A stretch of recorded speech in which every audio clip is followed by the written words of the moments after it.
జ్ఞానాన్ని సంపాదించటానికి, అజ్ఞానాన్ని పారద్రోలటానికి, గ్రహించినటువంటి జ్ఞానాన్ని అనుభవంలోకి తెచ్చుకునేటువంటి సాధనల కోసమని మనలో అర్హత ఉండాలి. ఏమిటి అర్హత అంటే సాధన చతుష్టయ సంపన్నత అని మనం నేను చెప్పుకున్నాం. ఈ సాధన చతుష్టయ సంపద అంటే ఏమిటి? అవి 4 సాధనలు. సాధన చతుష్టయ, చతుష్టయ అంటే 4, కాబట్టి 4 రకాలైనటువంటి సాధనలు ఉన్నాయి. వీటిని మనం ఖచ్చితంగా అలవర్చుకోవాలి.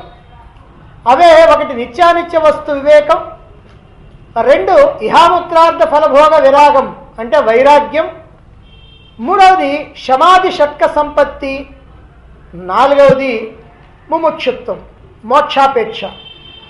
ఈ 4 సాధనలు కూడా ఆధ్యాత్మిక రంగంలో శాస్త్రాల్ని అవగాహన చేసుకోవాలన్నా, అవగాహన చేసుకున్నటువంటి శాస్త్రాల అనుభవంలోకి రావాలన్నా తప్పనిసరిగా మనలో ఉండాలి.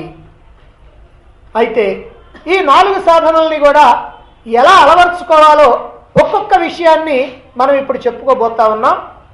అందులో ముందుగా నిత్యానిత్య వస్తు వివేకం, దాని గురించి మరి ఏం చెప్తున్నారో చూడండి.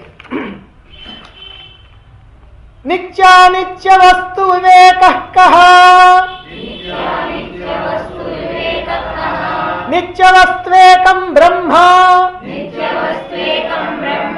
తద్వ్యతిరిక్తం సర్వం అనిత్యం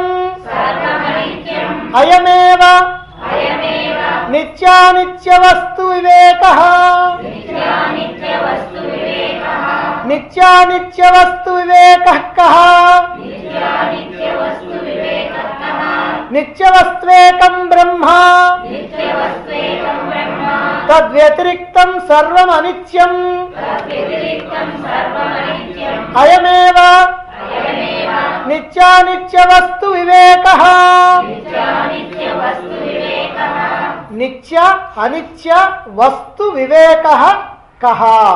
కః అంటే ఏమిటి? నిత్య అనిత్య వస్తువుల యొక్క వివేకం అంటే ఏమిటి? దానికి ఇక్కడ స్పష్టంగా ఒక సమాధానం చెప్తున్నారు. నిత్యవస్త్వేకం బ్రహ్మ, నిత్యమైనటువంటి వస్తువు బ్రహ్మమే, ఏకమైనటువంటి బ్రహ్మమే, ఒక్కటే అయినటువంటి బ్రహ్మమే. తద్వ్యతిరిక్తం, దానికన్నా వేరుగా ఉన్నటువంటివి సర్వం అన్నీ కూడా అనిత్యం. ఒక్క బ్రహ్మము లేదా పరమాత్మ మాత్రమే నిత్యమైనటువంటి వస్తువు. అది తప్ప మిగిలినటువంటివన్నీ కూడా అనిత్యమైనటువంటివే. అయం ఏవా, ఇదే నిత్య అనిత్య వస్తు వివేక. ఇదే నిత్య అనిత్య వస్తు వివేకం అంటే మనలో ఏ రకమైనటువంటి భావన ఉండాలి, ఏ రకమైనటువంటి నిశ్చయం ఉండాలి, ఏ రకమైనటువంటి జ్ఞానం మన బుద్ధిలో ఉండాలి అని అంటే, నిత్యమైనటువంటి వస్తువు పరమాత్మని, పరమాత్మ తప్ప ఇక అన్నీ కూడా అనిత్యమైనటువంటివని ఆ భావన మన యొక్క మనస్సులో బుద్ధిలో నిత్యము నిలవాలి. ఇది నిత్యానిత్య వస్తు వివేకం అంటే. నిత్యమైనటువంటి వస్తువు బ్రహ్మము. పైన దాన్ని ఇక్కడ ఏం చెప్తున్నారు? ఏకం బ్రహ్మ అన్నారు. అంటే ఏకమైన బ్రహ్మ అంటే పరమాత్మ ఒక్కడే. సామాన్యంగా లోకంలో చాలామంది కూడా సంకుచితమైనటువంటి స్వభావంతో, బుద్ధితోటి ఒక్కొక్క మతం వాళ్ళు ఒక్కొక్క రకమైనటువంటి పేరుతో భగవంతుడిని పిలుచుకుంటూ మా దేవుడు వేరు, మీ దేవుడు వేరు అని అంటూ ఉంటారు.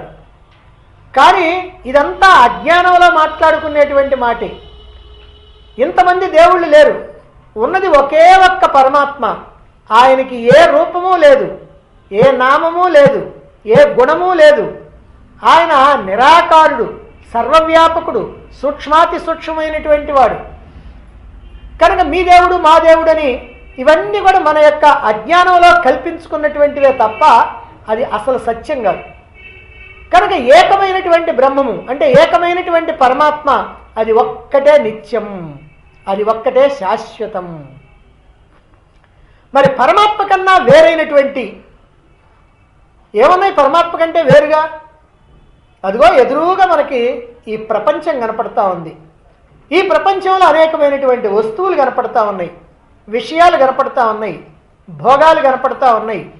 ప్రకృతి, నదులు, సముద్రాలు, కొండలు, పర్వతాలు ఇలా ఎన్నో కనపడతా ఉన్నాయి. చెట్లు, చేమలు, ప్రాణులు, పక్షులు ఇలా అనేకమైనటువంటివి కనపడతా ఉన్నాయి. ఈ కనిపించేవన్నీ కూడా ఏమంటున్నారు ఇక్కడ? అనిత్యం. ఇవన్నీ కూడా అశాశ్వతమైనటువంటివి, అనిత్యమైనటువంటివి. ఇది మనం జాగ్రత్తగా విచారణ చేసి మన బుద్ధిలో నిలుపుకోవాలి. అంటే ఎప్పుడు కూడా శాశ్వతమైనటువంటిది పరమాత్మ ఒక్కటే, మిగిలినవన్నీ అశాశ్వతమైనటువంటివి అనే విషయం మన మనస్సులో బాగా గాఢంగా నాటుకోవాలి. మనకి నిరంతరం మార్పులు చెందేటువంటి ఈ ప్రపంచం కనిపిస్తూ ఉన్నది. అయితే ఈ ప్రపంచం ఇలా ఎందుకు కనిపిస్తూ ఉన్నది? ఇది ఎక్కడి నుంచి వచ్చింది అంటే, ఈ మారేటువంటి ప్రపంచానికి ఆధారంగా మారకుండా ఉండేటువంటి పరమాత్మ చైతన్యం ఒకటి ఉంది. ఆ పరమాత్మ చైతన్యం ఏదైతే ఉందో దాన్నే బ్రహ్మము అని అంటూ ఉన్నారు ఇక్కడ. అదే నిత్యమని, శాశ్వతమని తెలియజెబుతూ ఉన్నారు. మరి కనిపించేటువంటి మార్పులు చెందేటువంటి ప్రపంచం ఏమిటండి? ఇది అనిత్యమైనటువంటిది, మారిపోతూ ఉంటుంది, నశించిపోతూ ఉంటుంది, మళ్ళీ వస్తూ ఉంటుంది, మళ్ళీ కొంతకాలం ఉంటుంటుంది, మళ్ళీ పోతూ ఉంటుంది. ఇప్పుడు మనం సినిమా చూడటానికి పోయామనుకోండి, సినిమా హాల్కి చక్కగా దర్జాగా కుర్చీలో కాలు మీద కాలు వేసుకొని కూర్చున్నాం సినిమా చూడటానికి. సినిమా ప్రారంభమైంది. ఇప్పుడు ఆ తెర మీద అనేకమైనటువంటి దృశ్యాలు కనిపిస్తూ ఉంటాయి. మనుషులు కనిపిస్తారు, జంతువులు కనిపిస్తూ ఉంటాయి, చెట్లు చేమలు కనిపిస్తూ ఉంటాయి, నదులు సముద్రాలు కనిపిస్తూ ఉంటాయి, నిప్పు కనపడతా ఉంటుంది, అన్ని రకరకాలైనటువంటివి అన్నీ కూడా కనపడతా ఉంటాయి. అయితే ఈ కనిపిస్తున్నటువంటి వస్తువులన్నీ కూడా, ఈ దృశ్యాలన్నీ కూడా అలాగా ఉండిపోతాయా? కాదు, అవి అలా కనుమరుగైపోతూ ఉంటాయి. కనిపిస్తూ ఉంటాయి, కనుమరుగైపోతూ ఉంటాయి. అయితే ఈ కనిపించి కనుమరుగైపోయేటువంటి, ఈ మారిపోయేటువంటి ఈ దృశ్యాలకి వెనక మారకుండా ఉండేటువంటి ఒకటి ఉంది, అది తెర. ఆ తెర మాత్రం మారకుండా ఉంటుందన్నమాట. అది ఎల్లప్పుడూ ఉంటుంది. మనం సినిమాకి పోకముందు ఉంటుంది, సినిమాకి పోయిన తర్వాత చూసేటప్పుడు ఉంటుంది, సినిమా హాల్లో నుంచి మనం బయటకు వచ్చిన తర్వాత కూడా ఆ తెర మాత్రం అక్కడే ఉంటుంది. అయితే దృశ్యాలు మాత్రం ఆ కొద్దిసేపు కనపడుతూ ఉంటాయి, పోతూ ఉంటాయి. మనం ఉన్నంతసేపట్లోనే ఎన్నో దృశ్యాలు వస్తూ ఉంటాయి, పోతూ ఉంటాయి. ఇలా కనిపించి బాయిపోయేటువంటి దృశ్యాలన్నీ అనిత్యం, వాటి వెనక ఉన్నటువంటి తెర నిత్యం. నిత్యం అని అంటే అసలు నిత్యం కాదు, అంటే మామూలుగా నిత్యం. అది ఎప్పుడొకప్పుడు చినిగిపోద్ది, ఎప్పుడొకప్పుడు చెడిపోద్ది, అది వేరే విషయం. అదేవిధంగా ఇక్కడ ఈ జగత్తు కానీ, ఇందులో ఉన్నటువంటి విషయాలు కానీ, వస్తువులు కానీ, ప్రాణులు కానీ అన్నీ కూడా తాత్కాలికమైనటువంటివి, ఇవి అనిత్యమైనటువంటివి. కానీ వీటికి ఆధారంగా, అధిష్టానంగా ఉన్నటువంటి పరమాత్మ చైతన్యం మాత్రం అదిగో సినిమా హాల్లో తెరలాగా అది ఎప్పుడూ నిత్యం. ఆ నిత్యమైనటువంటి ఆ పరమాత్మనే బ్రహ్మము అన్నారు. అందుకే శంకరాచార్యుల వారు ఒక అద్భుతమైనటువంటి శ్లోకంలో ఒక మాట చెప్తారు, బ్రహ్మ సత్యం జగన్మిథ్య అని. అయ్యా, బ్రహ్మం ఒక్కటే సత్యము, నిత్యము. ఈ జగత్ అంతా కూడా మిథ్య, అంటే లేనిదే, లేకపోయినా ఉన్నట్టుగా కనిపిస్తూ ఉంటుంది, కానీ యథార్థంగా మాత్రం లేదు అని శంకర్ల వారు చెప్తూ ఉంటారు. సామాన్యంగా మనం దీన్ని నమ్మలేము, కానీ మనం జీవితంలో అనేకమైనటువంటి వాటిని లేకపోయినా ఉన్నట్టుగా కనిపించేటువంటి వాటిని అనేకం చూస్తూ ఉంటాం. సరేనండి, మరి బ్రహ్మ సత్యము, జగత్ అయితే మిథ్య, మరి ఈ రెండింటినీ తెలుసుకునేటువంటి జీవుడిని నేను అన్నాను కదా, నా సంగతి ఏమిటి అని అంటే, ఈ జీవుడు కూడా జీవో బ్రహ్మైవ నా పరహ, జీవుడు కూడా బ్రహ్మమే, బ్రహ్మము కాకుండా ఇంకేమీ లేదు. ఈ జగత్తు బ్రహ్మమే, ఈ జీవుడు బ్రహ్మమే, అసలు ఉన్నదంతా బ్రహ్మమే, బ్రహ్మము తప్ప రెండవదేమీ లేదు అని ఆయన స్పష్టంగా తెలియజేస్తూ ఉంటారు. కనుక నిత్యమైనటువంటి వస్తువు బ్రహ్మమని, దానికి పుట్టుక లేదు, చావు లేదు, ఆది లేదు, అంతం లేదు, అది ఎప్పుడూ ఉండేటువంటిది.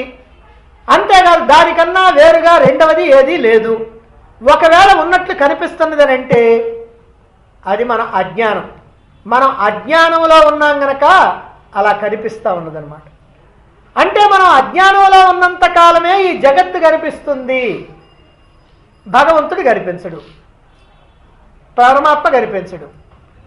ఎప్పుడైతే మనం ఈ అజ్ఞానాన్ని కాస్త నాశనం చేసుకొని జ్ఞానాన్ని పొందుతామో అప్పుడు ఈ జగత్తు కనిపించదు, పరమాత్మ మాత్రమే కనిపిస్తాడు. అంటే అజ్ఞానంలో మాత్రం జగత్తు కనిపిస్తుంది, జ్ఞానంలోకి వచ్చినప్పటికల్లా జగత్తు కనిపించదు, పరమాత్మ కనిపిస్తాడు. మరి జగత్తు ఏమైందండి? ఏమి కాల, అది అప్పుడు లేదు ఇప్పుడు లేదు. కానీ మనం అజ్ఞానంలో ఉన్నప్పుడు కనిపించింది, మనం జ్ఞానంలో ఉన్నప్పుడు అదృశ్యమైపోయింది.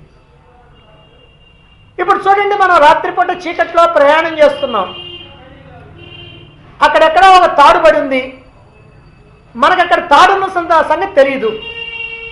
అందువల్ల మనం అలా వెళుతూ ఉంటే చీకటి కావటాన, కాస్త ఒంటరితనం వల్ల, భయం కావటం వల్ల ఆ తాడును చూడగానే అది పాములాగా మనకు అనిపిస్తుంది.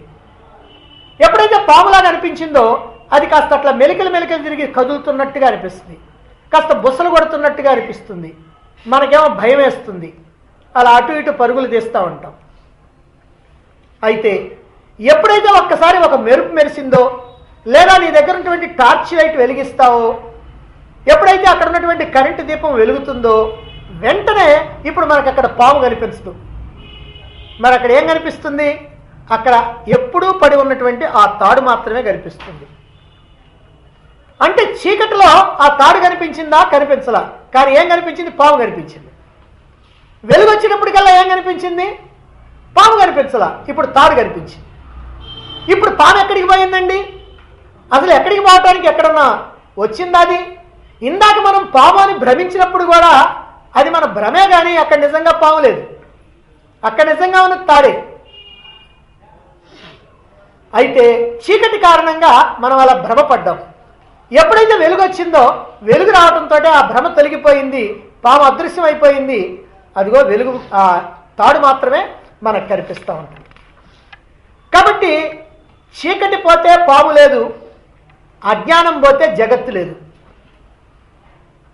చీకటి తొలగిపోతే వెలుగు వస్తే ఆ వెలుగులో అక్కడ తాడు, ఉన్నటువంటి తాడు కనపడుతుంది. మన యొక్క అజ్ఞానం తొలగిపోయి జ్ఞానాన్ని కనుక పొందితే, ఆత్మజ్ఞానాన్ని కనుక పొందితే అంతటా ఉన్నటువంటి ఆ పరమాత్మ మాత్రమే కనిపిస్తాడు. కాబట్టి పరమాత్మ ఒక్కటే సత్యమని, పరమాత్మ కన్నా వేరుగా కనిపించేటువంటి ఈ జగత్తు కానీ ఇంకా ఏదైనా కానీ సర్వము కూడా అనిత్యమైనటువంటివని, ఇది మనం తెలుసుకోవాల్సినటువంటి విషయం.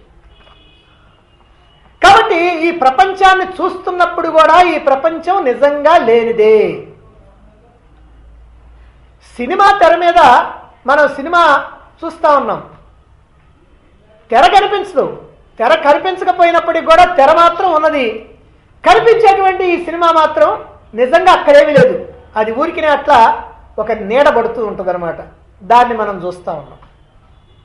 దీనిని బట్టి నిత్యమైనటువంటి వస్తువు పరమాత్మని, తక్కినటువంటివి అన్నీ కూడా అనిత్యమైనటువంటివని, కల్పితమైనటువంటివని, మిథ్య అని బాగా విచారణ చేసి ఎల్లప్పుడూ కూడా ఆ నిశ్చయంలో ఉండాలి. ఇదే వివేకం, ఇదే నిత్య అనిత్య వస్తు వివేకం. నిత్యమైనటువంటిది ఏమిటి, అనిత్యమైనటువంటిది ఏమిటి అని బుద్ధితో ప్రశ్నించి తెలుసుకునేటువంటి వివేకం. నిత్యమైనటువంటిది పరమాత్మ, ఇక అన్నీ అనిత్యమైనటువంటివి అనేటువంటి వివేకాన్ని మనం అలవర్చుకోవాలి.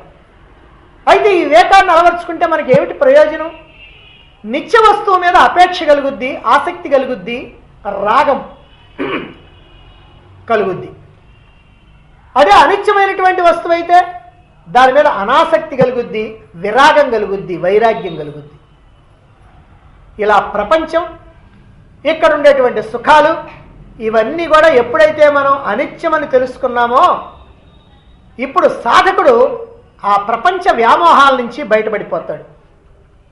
ఈ ప్రపంచంలో ఉన్నటువంటి సుఖాలు, భోగాలు ఇవన్నీ కూడా తాత్కాలికమైనటువంటివి గనక, అనిత్యమైనటువంటివి గనక వీటి కోసం వెంపర్లాడాల్సినటువంటి పని లేదు, వీటి కోసం పరుగులు తీయాల్సినటువంటి పని లేదు. శాశ్వతమైనటువంటి ఆనందం ఏదైతే ఉందో ఆ ఆనందాన్ని అందుకోవాలి అనేటువంటి భావన అతడిలో కలుగుతుందన్నమాట. మరి శాశ్వతమైనటువంటి ఆనందం అంటే ఏమిటి? ఆ శాశ్వతమైనటువంటి ఆనందం అది ఆత్మయే, ఆత్మానందమే, బ్రహ్మానందమే. కనుక ఆ బ్రహ్మం వైపుకి, ఆత్మ వైపుకి, ఆ పరమాత్మ వైపుకి తిరుగుతాడు. కాబట్టి మోక్షార్థులైనటువంటి వాళ్ళు, మోక్షం కావాలి అని కోరుకునేటువంటి వాళ్ళు తప్పనిసరిగా ఈ నిత్యానిత్య వస్తు వివేకాన్ని కలిగి ఉండాలి. ఇది సాధన చతుష్టయంలో చెప్పబడినటువంటి మొట్టమొదటి సాధన. ఇప్పుడు ఇక రెండవ సాధన గురించి చెప్పబోతున్నారు, వైరాగ్యం. అదేమిటో చూడండి. విరాగః కః ఇహ స్వర్గభోగేషు ఇచ్ఛారాహిత్యం. విరాగః కః ఇహ స్వర్గభోగేషు ఇచ్ఛారాహిత్యం. విరాగః కః. విరాగం అంటే ఏమిటి, వైరాగ్యం అంటే ఏమిటి? ఏమిటట? ఇహ స్వర్గ. ఇహ అంటే ఇక్కడ ఈ లోకంలో, స్వర్గ అంటే స్వర్గలోకంలో. ఇహ స్వర్గ, ఈ ఇహలోకంలో స్వర్గలోకంలో, భోగేషు భోగాలలో, భోగాలని అనుభవించాలి అనేటువంటి కోరిక, ఇచ్ఛ రాహిత్యం, అభిలాష కోరిక లేకుండా ఉంటాం.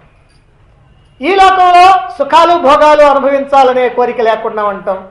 ఈ లోకంలోనే కాదు, పై లోకాల్లో స్వర్గలోకాల్లో కూడా ఏదో నేను భోగాలు అనుభవించాలనేటువంటి కోరిక లేకుండా ఉండటం ఏదైతే ఉందో దాన్నే విరాగ, వైరాగ్యం అన్నారు. కాబట్టి విరాగ అంటే వైరాగ్యం ఉండాలి. వైరాగ్యం అంటే ఎక్కడ ఈ లోకంలో కానీ పై లోకాల్లో కానీ సుఖాలు భోగాలు అనుభవించాలనేటువంటి కోరిక లేకుండా ఉండాలి.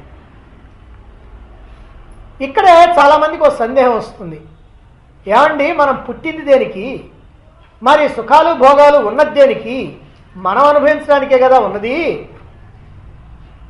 అనేటువంటి ఆలోచన ఉంటుంది కొంతమందికి. మరి సుఖాలు భోగాలుగా దుఃఖాలు కూడా ఉంది, అందుకేగా మనం అనుభవించడానికేగా ఉంది, మరి వాటిని కూడా కోరుకుందామా? ఆహాహా, అవి మాత్రం మనకు అక్కర్లా.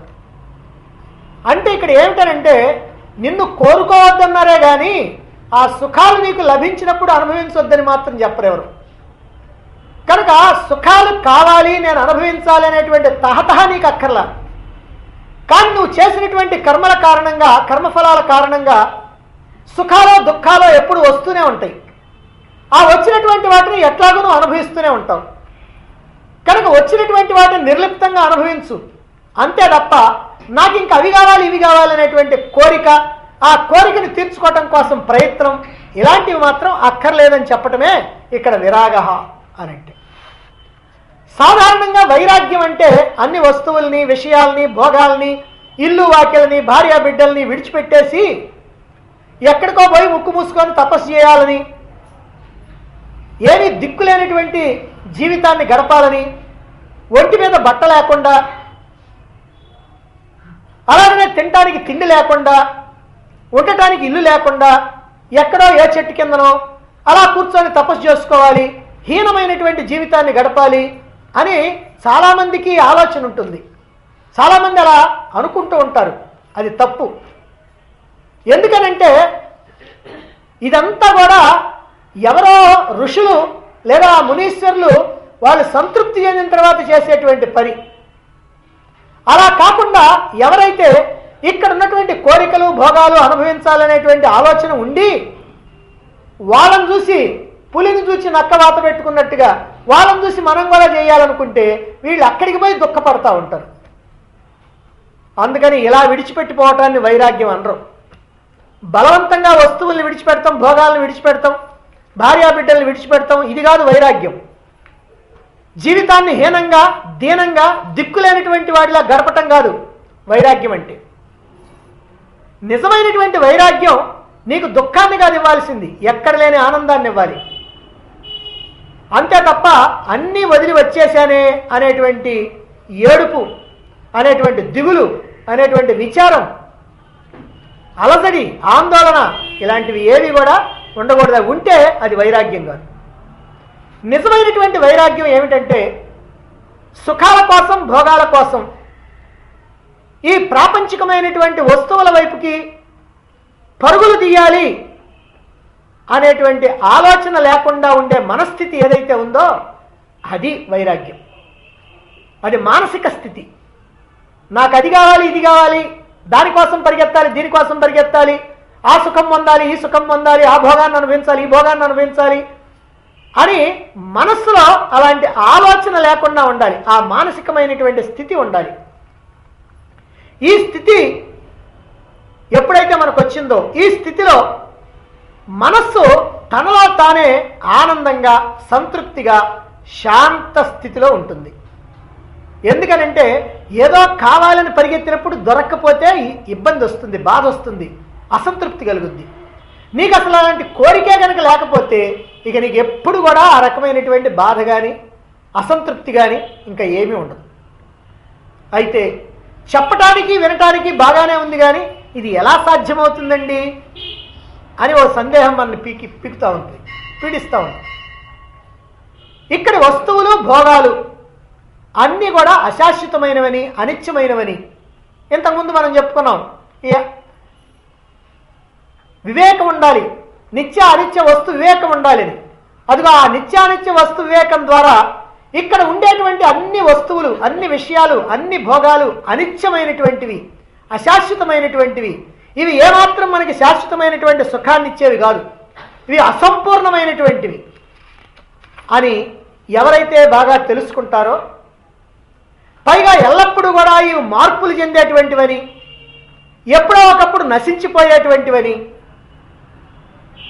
ఎవరైతే తెలుసుకుంటారో, అలాగే నిజంగా ఆనందం అనేటువంటిది వస్తువుల్లో లేదు, ఆ వస్తువుల్ని చూచేటువంటి మన దృష్టిలో ఉన్నది అని ఎవరైతే విచారణపూర్వకంగా గ్రహిస్తారో, అదిగో వాళ్ళ బుద్ధిలో వివేకం బాగా వికసించి ఉంటుంది.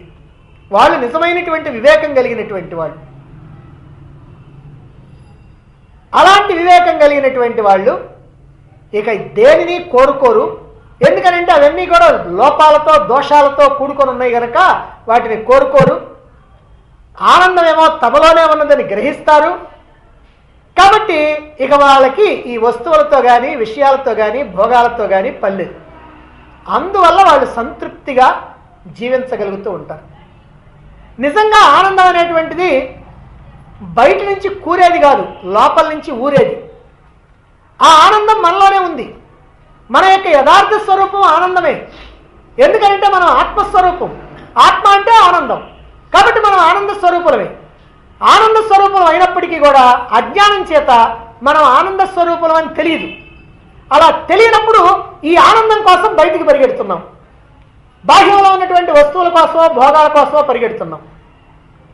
ఎవరైతే ఆనందం తనలోనే ఉందని, తాను ఆనంద స్వరూపుణ్ణని గ్రహిస్తాడో అటువంటి వాడు అల్పమైనటువంటి సుఖాల కోసం, భోగాల కోసం అతడు పరిగెత్తడు.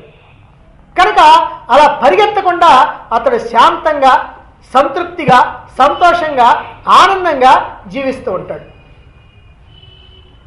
మరి ప్రాపంచికమైనటువంటి విషయాల్లో దోషాలు తెలిసినటువంటి వాళ్ళు వాటి వైపుకి ఎలా పరిగెడతారు? నీకు బాగా ఇష్టమైనటువంటి స్వీట్ ఉందనుకోండి, ఏమంటే దాంట్లో కొంచెం విషం కలిపామండి, పాయిజన్ కొద్దిగా కలిపామండి, అయినా మీకు ఇష్టం కదా తినండి అని అంటే ఎవరైనా తింటాడా? అతనికి ఎంత ఇష్టమైనటువంటిదైనా, ఎంత ఖరీదు కలిగినటువంటిదైనా ఎవరైనా ఫ్రీగా ఇచ్చినా ఎవరైనా తింటాడా విషం కలిసిందని తెలిస్తే? అలాగనే ఇక్కడ ఉన్నటువంటి వస్తువులు, భోగాలు వీటన్నిటిలో దోషాలు ఉన్నాయని తెలిసినప్పుడు ఆ వస్తువుల వైపుకి పాడు సాధకుడు. కానీ ఎవరైతే అలా తెలుసుకోకుండా వాటిల్లో దోషాలు కాదు, వాటి వల్ల నేను సుఖం అనుభవిస్తాను అని అనుకున్నాడో అటువంటి వాడు వాటి కోసం పరిగెడతాడు, తెచ్చుకుంటాడు, సుఖాన్ని అనుభవిస్తాడు. ఆ సుఖం అనుభవం పూర్తిగానే దుఃఖాన్ని అందుకుంటాడు. కాబట్టి ఇలా మనం నిజమైనటువంటి వైరాగ్యాన్ని కలిగి ఉండాలంటే వివేకం ద్వారా, ఈ వస్తువుల యొక్క యథార్థమైనటువంటి స్థితిని తెలుసుకోవటం ద్వారా, ఈ వస్తువుల్లో ఉన్నటువంటి దోషాలను తెలుసుకోవటం ద్వారా వాటి పట్ల వైముఖ్యాన్ని కలిగి ఉండటమే నిజమైనటువంటి వైరాగ్యం. ఈ నిజమైనటువంటి వైరాగ్యం ఉంటేనే సాధకుడికి ప్రయోజనం.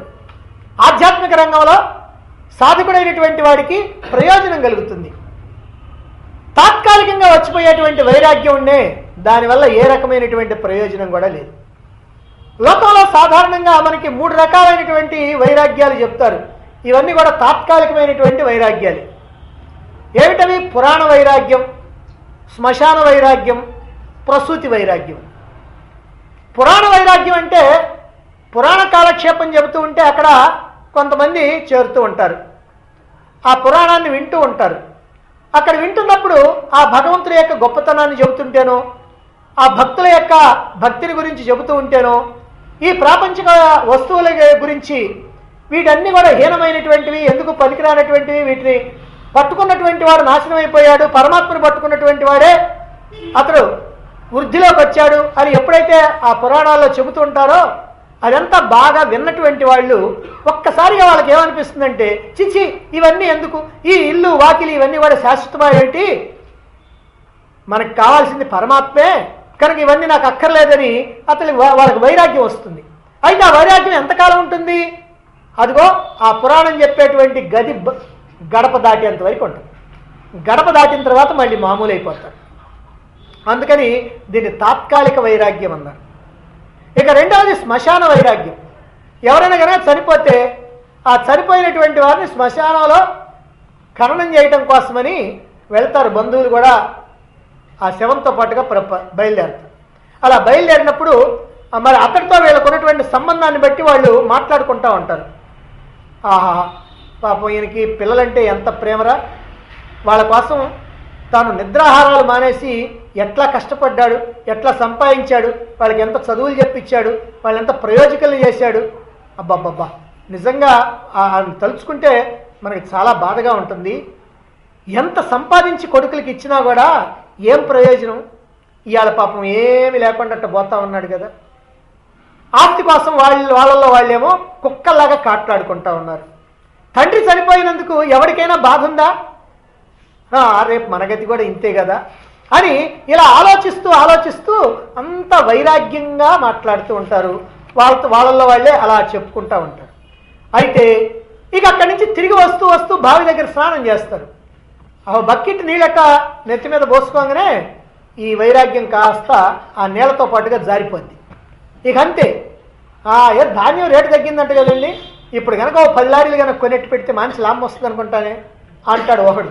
ఆ పక్కోడు అంటాడు, ఏమంటే బంగారం ఎంత పెరిగిందో తెలిసినా, పోయిన సంవత్సరానికి ఈ సంవత్సరానికి డబుల్ అయిందండి, నువ్వు కనుక 1 కిలో బంగారం కొనెట్టు పెట్టు వచ్చే సంవత్సరానికి లక్షలు అని అంటాడు వాడు. అంటే ఆ వైరాగ్యం కాస్త అక్కడే పోయింది. అందుకని దాన్ని శ్మశాన వైరాగ్యం అని అంటాడు. ఇది తాత్కాలిక వైరాగ్యం.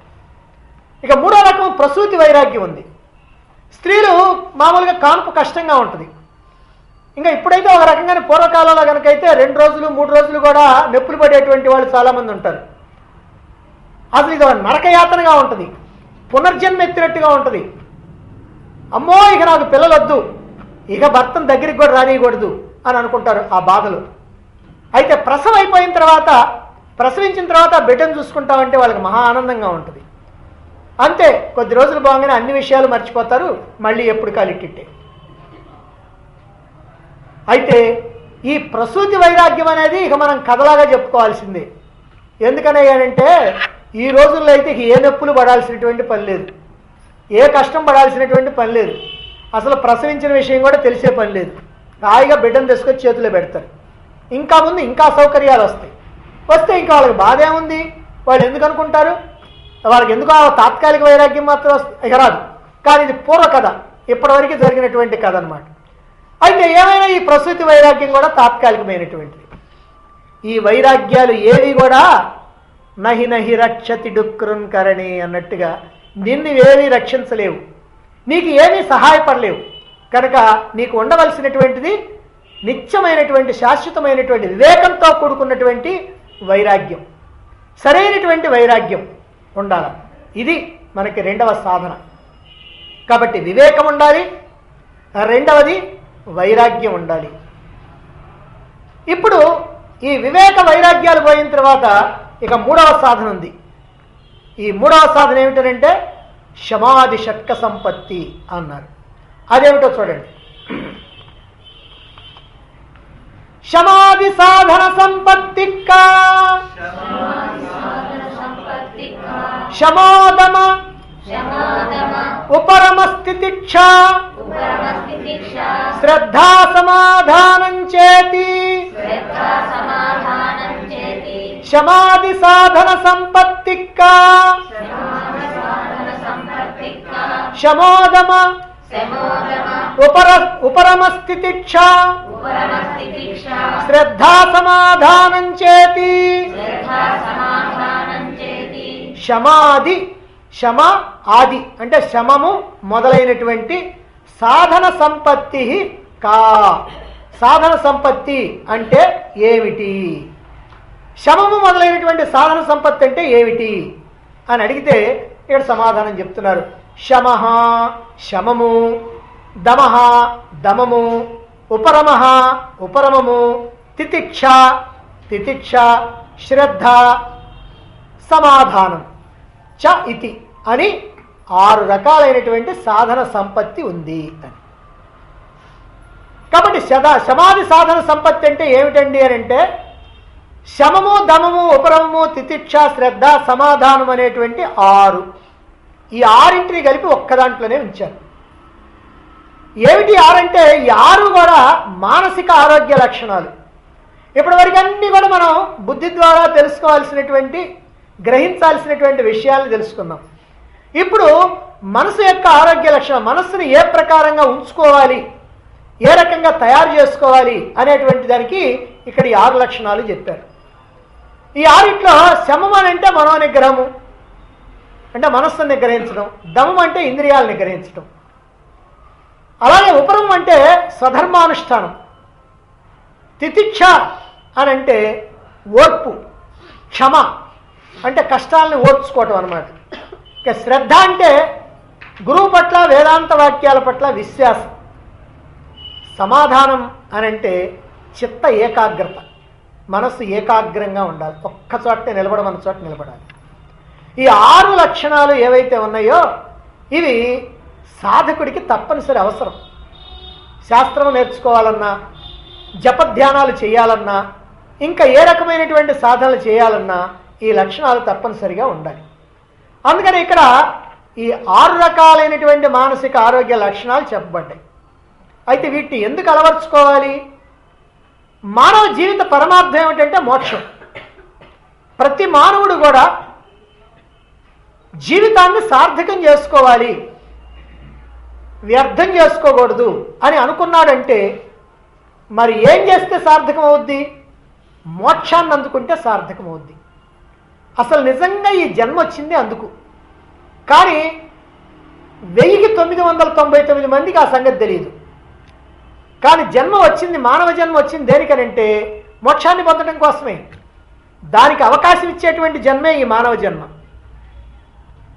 ఆ మోక్షమే జీవన్ముక్తి, అదే జన్మరాహిత్యం. ఆ జీవన్ముక్తిని, జన్మరాహిత్యాన్ని, మోక్షాన్ని పొందితేనే శాశ్వతమైనటువంటి ఆనందం, ఇక తొలగిపోయినటువంటి ఆనందం. మరైతే ఈ మోక్షం అనేటువంటిది ఎలా ప్రాప్తిస్తుంది? మోక్షాన్ని అందుకోవాలి, బాగానే ఉంది. మోక్షం ఎలా ప్రాప్తిస్తుంది? దానికి శాస్త్రాలు చెప్పినాయి. జ్ఞానేనైవతు కైవల్యం అని. జ్ఞానం వల్లనే కైవల్యం వస్తుంది. కైవల్యం అంటే మోక్షమే. కాబట్టి జ్ఞానం, ఆత్మజ్ఞానాన్ని పొందాలి. ఆత్మజ్ఞానం అంటే ఏమిటండి? ఆత్మజ్ఞానం అంటే నేను ఆత్మను అని గ్రహించేటువంటి జ్ఞానం. ఇప్పుడు మనకు ఆ జ్ఞానం లేదు. ఇప్పుడు నేను దేహాన్ని అనే జ్ఞానం మనకుంది. ఇది జ్ఞానం కాదు, అజ్ఞానం. నేను మనస్సుని అనేటువంటి అజ్ఞానం ఉంది, నేను బుద్ధిని అనేటువంటి అజ్ఞానం ఉంది. ఇదంతా అజ్ఞానం. నేను శరీరాన్ని కాదు, మనసుని కాదు, బుద్ధిని కాదు. కాకపోతే నేను ఈ శరీరాన్ని, మనసుని, బుద్ధిని తగిలించుకొని ఉన్నా ప్రస్తుతానికి, అంతే తప్ప నేను మాత్రం ఈ శరీర మనోబుద్ధులు కాదు. మరైతే నేను ఎవరినండి? అదే తెలుసుకోవాలి, అదే శాస్త్రం ద్వారా తెలుసుకోవాలి. నేను ఈ దేహ మనోబుద్ధుల కన్నా వేరైనటువంటి, వీటికి శక్తిని ప్రసాదిస్తున్నటువంటి సూక్ష్మాతి సూక్ష్మమైనటువంటి చైతన్యాన్ని, ఆత్మను. కాబట్టి నేను ఆత్మను, నేను ఆత్మను అని తెలుసుకునేటువంటి జ్ఞానమే ఆత్మజ్ఞానం. మరి ఈ ఆత్మజ్ఞానం వల్లనే మోక్షం. మరిది ఆత్మజ్ఞానాన్ని పొందటం ఎలాగా? ఈ ఆత్మజ్ఞానాన్ని పొందాలి అని అంటే ఒక గురువుని ఆశ్రయించి వేదాంత శాస్త్రాల ద్వారా, ఉపనిషత్తుల ద్వారా ఉపనిషత్తుల సారమైనటువంటి భగవద్గీత ద్వారా ఈ విషయాలన్నింటినీ కూడా గ్రహించాలి. ఈ వేదాంత వాక్యాలను విచారణ చేసి గ్రహించాలి.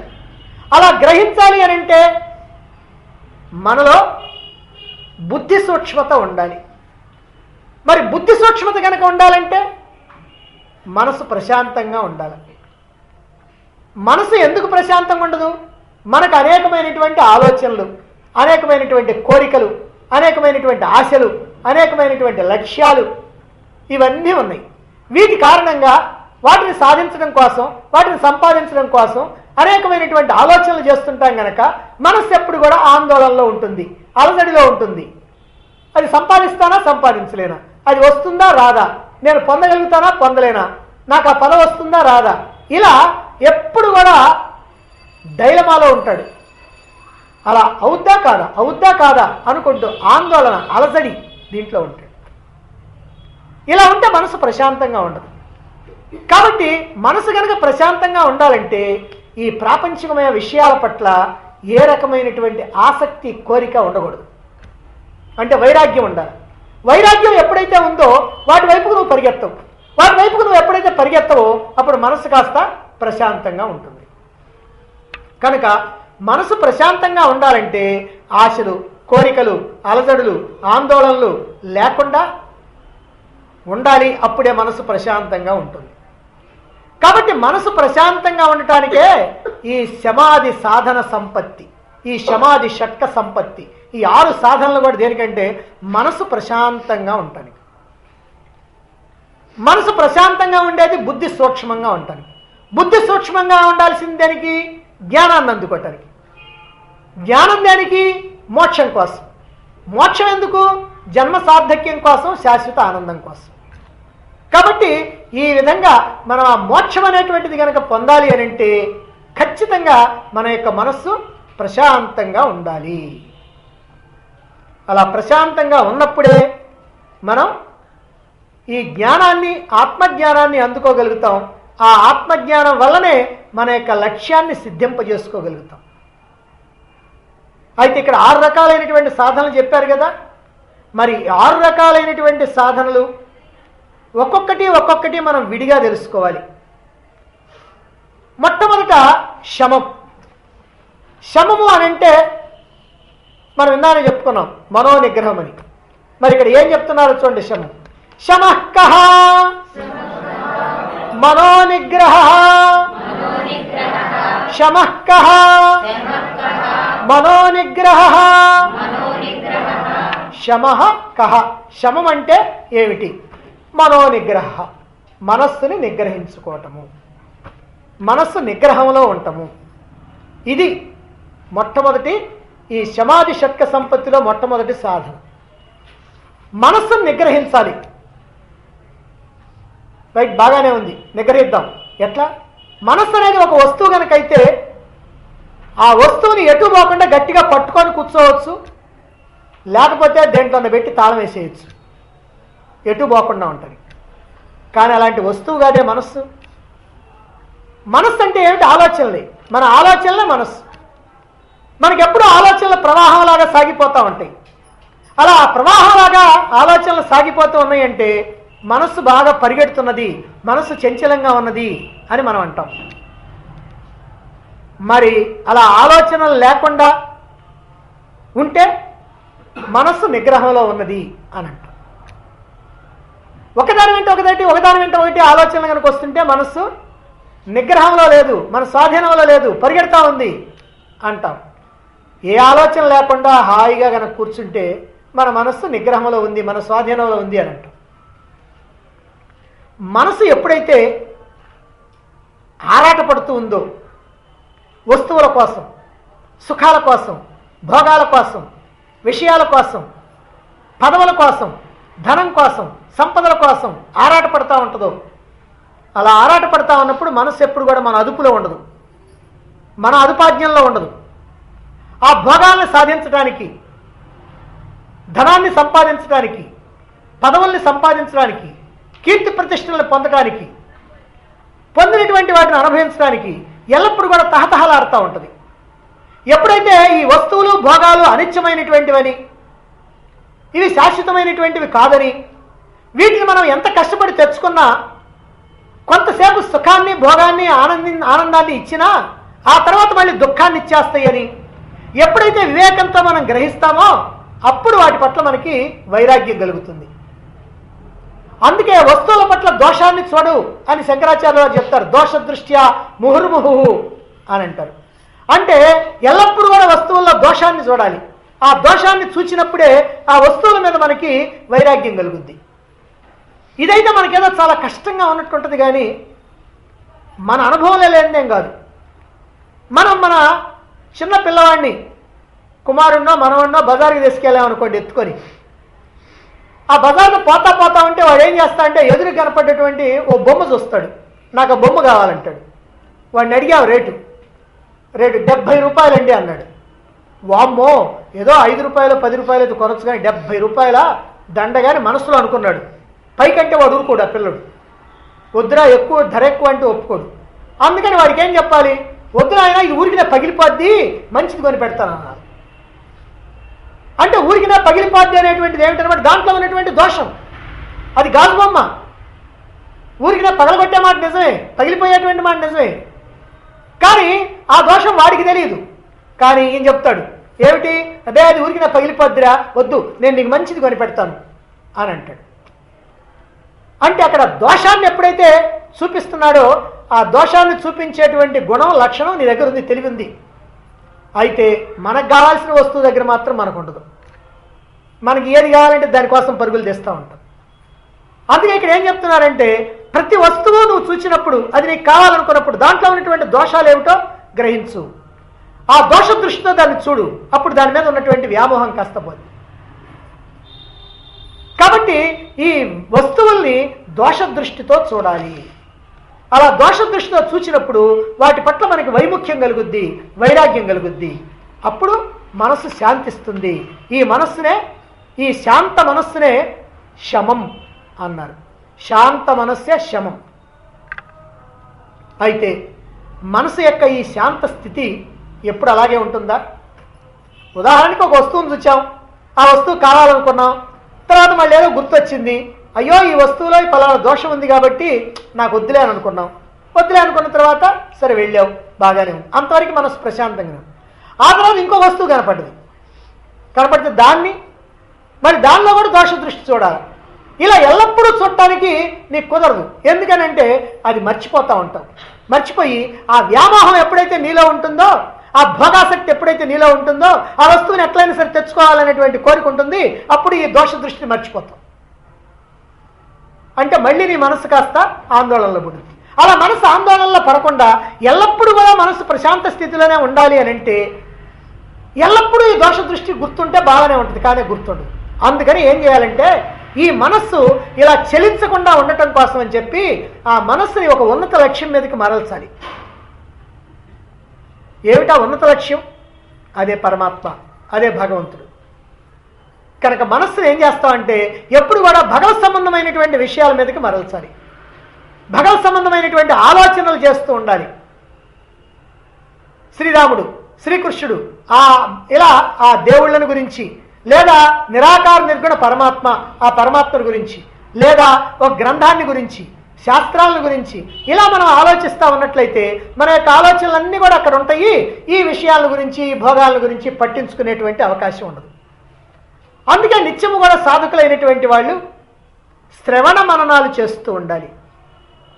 ఎవరిలో అయితే మనస్సు శాంతంగా ఉండాలనో, ఎవరైతే మనోనిగ్రహాన్ని కలిగి ఉండాలని అనుకుంటారో అలాంటి వాళ్ళు నిత్యము శ్రవణ మననాలు చేస్తూ ఉండాలి. శాస్త్రాన్ని శ్రవణం చేస్తుండాలి, అలాగే మననం చేస్తూ ఉండాలి, అలాగే జపధ్యానాలు చేస్తూ ఉండాలి, స్వాధ్యాయం చేస్తూ ఉండాలి. ఏ రామాయణమో, ఏ భారతమో, ఏ భాగవతమో ఏదో ఒక గ్రంథాన్ని అలా చదువుతూ ఉంటే మన మనస్సు కాస్త అక్కడ విహరిస్తూ ఉంటుందన్నమాట. ఇవన్నీ చేయలేమండి అంటావా? కనీసం పారాయణలు, లేదా పూజలు, లేదా యజ్ఞాలు, ఇలా ఏవో సత్కార్యాలు అలా చేస్తూ ఉండాలి.